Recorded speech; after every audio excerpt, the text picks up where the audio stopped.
Good morning, boys and girls. Welcome back. We left off in 2 Kings chapter 8 last week. And we're talking about how God takes care of his children and God takes care of those who obey him.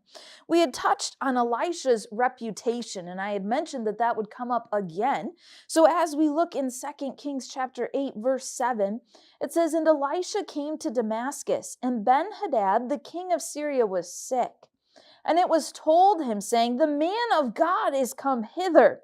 Boys and girls, when you and I show up in a town, they don't really tell everybody we're there, okay? But Elisha shows up. Oh, okay, maybe you, Peter. That might be true. But Elisha shows up, and it's big news to the king that Elisha's there, especially when he's sick. And the king said unto Hazael, "Take a present in thine hand, and go, meet the man of God, and inquire of the Lord by him, saying, Shall I recover of this disease?" A couple things to point out again, because I know what's coming up in the story, but you will find this kind of funny. He tells him to take a gift in his hand. Wait until you read how much of a gift he takes in his hand. Yep. How much of a gift he takes to Elisha, because it's not fitting in anyone's hand. But anyways, he says, take it, what's in the hand, go meet him, ask if I will get better. So he knows that Elisha is the reputation that he can talk to God. And God knows the future, and God can answer this question. So Elisha's reputation has gone before him. So, boys and girls, what is your reputation like? Now, you and I can't tell the future. But what do people think of when they say your name or they hear your name? Do they think, oh, he's a troublemaker? Yeah, no, not a troublemaker. Okay. Or do they think of, wow, that person always has a smile on their face. That person's always ready to help. What's your reputation? Well,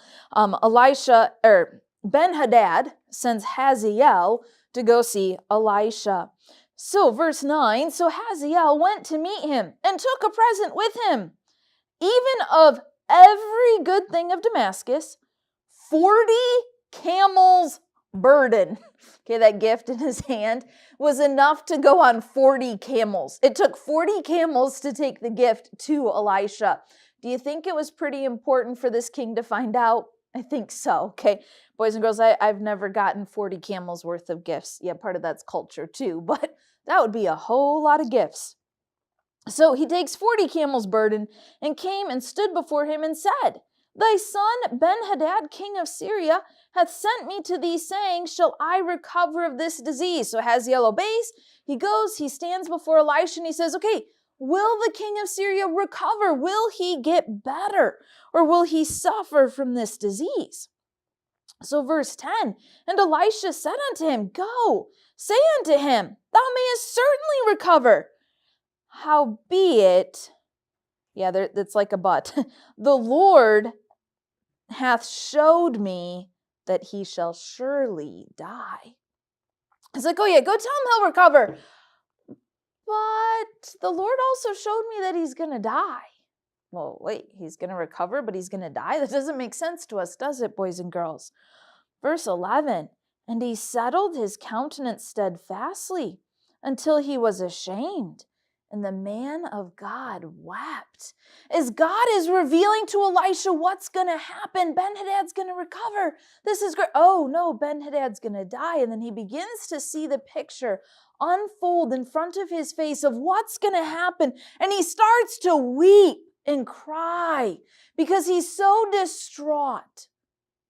Well, what is he upset about? Because Syria is not like Israel or Judah. Exactly. It's not. Verse number 12, and Hazael said, Why weepeth my Lord? Like, why are you crying, buddy? What happened? And he answered, Because I know the evil that thou wilt do unto the children of Israel. Their strongholds wilt thou set on fire, and their young men wilt thou slay with the sword, and wilt dash their children and rip up their women with child. He says, you're going to do all of this evil. And Hazael said, But what is thy servant, a dog?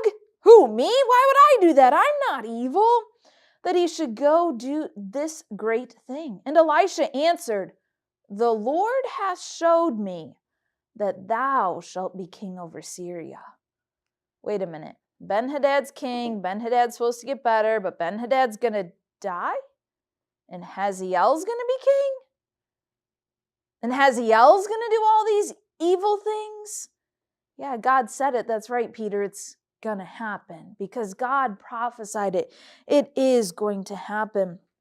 God doesn't lie. He can't tell a lie, and he can't be wrong. Well, Hazael resents what Elisha said. He's like, I'm not a dog. I'm not going to do that.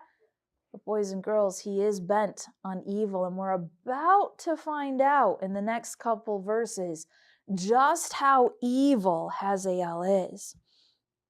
Verse number 14. So he departed from Elisha and came to his master, who said to him, What said Elisha to thee? And he answered, He told me that thou shouldest surely recover. He tells him the good news, you're going to recover. And he stops there. He doesn't tell him the rest of the story. Boys and girls, he doesn't tell the whole truth. How often have you and I been guilty of not telling the whole truth? We tell part that maybe makes us look good, and boys and girls, adults can do it too, okay? They don't tell the whole story. But that's what Hazael does. He tells the good, yeah, you're going to recover.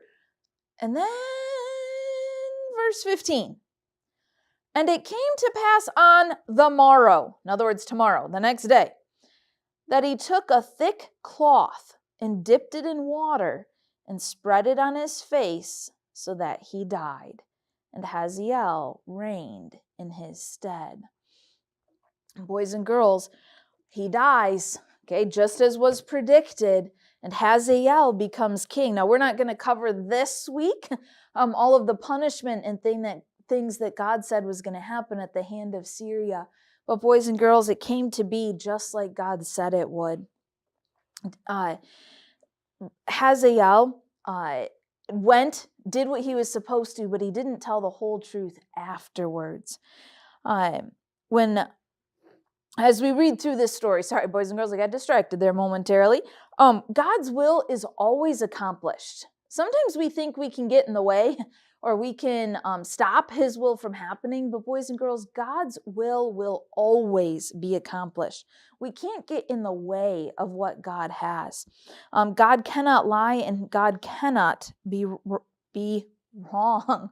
Stumbling over my words this morning, boys and girls. So as we look at this section, Elisha's reputation, what is your reputation? And then as we went into Hazael, is your reputation that of one that doesn't tell the whole truth? Or is it one who's going to do wicked things like we're going to find Hazael does as God has promised or God said would happen? Boys and girls, I hope that as you think about this week, you think about who God is.